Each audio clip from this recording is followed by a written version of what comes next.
How do you go beyond the dialogue to bring even more value to your coaching clients? We'll explore that in today's video.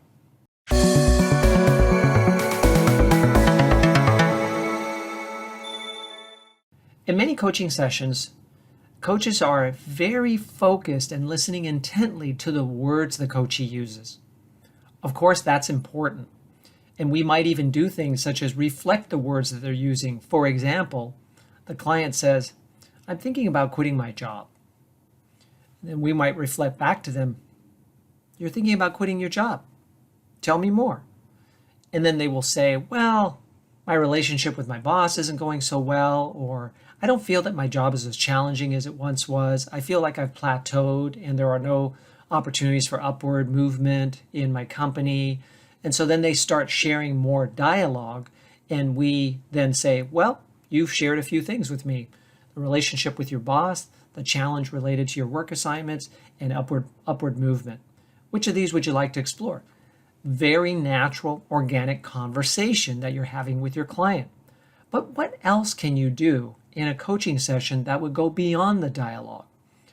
In a coaching session, you may notice that the client does things such as become more animated, start speaking faster, or become angry, or actually slump in their chair and have what might be construed as a demoralized attitude or a feeling of dejection.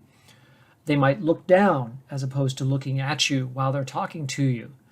There could be many indicators that are not dialogue based, and you may sense those at times and yet stay focused on the dialogue and the conversation that you're having. By doing so, you're missing out on another part of the coaching conversation that can actually bring more meaning to your client. So for example, you might notice that your client shifts and becomes slumped in their chair and looks down. You might say something like, "I noticed that you just seemed to kind of slump when you were telling me that, and you weren't looking at me, you were just kind of looking down towards the ground. What was going on there for you?" Your client will then respond with some further explanation about how they're feeling. And when they do that, then you can say, "Okay. Would you like to talk more about that?" We give them the opportunity to explore their feelings, and then we can talk about how these feelings might affect their willingness to move forward, their motivation to make changes, their opportunity to open up their mind to new ideas or new approaches. We may need to explore what they're feeling first before we can talk about forward movement and where they might go next towards their outcome. These shifts will happen oftentimes in almost every coaching session because we're thinking and feeling beings. We're going to have shifts in a conversation, especially one that we're very interested in. So it's up to us as coaches to notice when those shifts happen, observe it, ask to share that observation, and then inquire about it. Then we leave it to the client to respond, and we can then say, "Would you like to talk more about that?" Which would then take us into exploration, where we would not just inquire about how they're feeling, but explore why they might be feeling that way or what that might indicate. It's up to the client to decide if they want to receive that invitation to explore those feelings further, that shift that happened.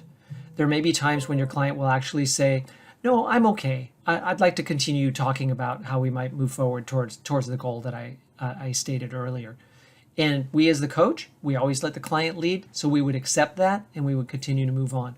What we don't want to do is force our client to explore a shift that they don't want to explore for whatever reason, right? We always let the client lead. Later on in the session, we might notice another shift, and we're certainly welcome to, again, observe and share and inquire about it and see, once again, if the client would like to talk about it. By doing this in your coaching, you're going to find that it brings a new level of richness and depth to your coaching sessions and helps you to talk about what's happening with the client on multiple levels versus just focusing on the dialogue. Try it in your next coaching session. Be programmed, right? Tell yourself beforehand, be prepared to look for shifts.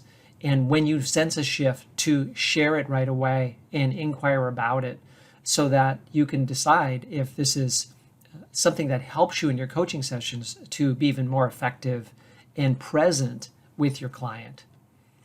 If this idea has helped you, please like the video and share it with other people. And of course, subscribe to the channel. If you have your own ideas about energy shifts and tonal shifts that you see in your client and how you use that in your coaching session, please place them in the comments below. I'd love to read about them.